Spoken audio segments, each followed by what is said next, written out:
आम्ही सर्व जाणो प्रवृत्ती, तेथेची आसक्ती नेणो निवृत्ती।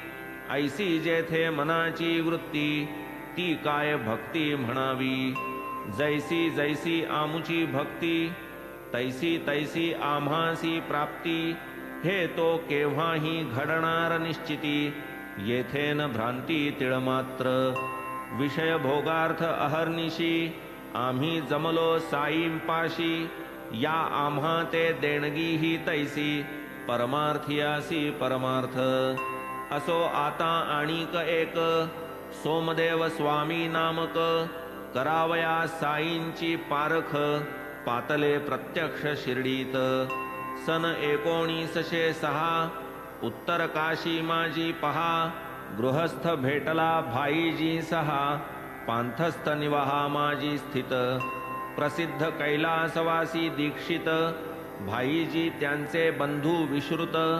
बद्री केदार यात्रा करीत, असता हे भेटत मार्गात।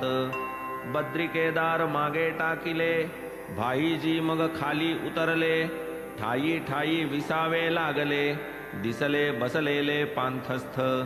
तया माजील एक असामी, तेच हे पुढे हरिद्वाराचे स्वामी। सर्वत्र विश्रुत याच नामी, लागले लगामी बाबांच्या। त्यांची ही कथा बोधप्रद, बाबांचे स्वरूप करील विशद। श्रवण करत्या देईल मोद, निजानंद सर्वत्र। प्रातर्विधीस जाता भाईजी, भेटले मार्गी हे स्वामीजी। गोष्टी बोलता बोलता सहजी, प्रेमराजी प्रकटली। गंगोत्रीचा अधः प्रदेश, बुवा असता उत्तर काशीस। डेहराडूनहून 70 कोस, तेथे हा सहवास जाहला।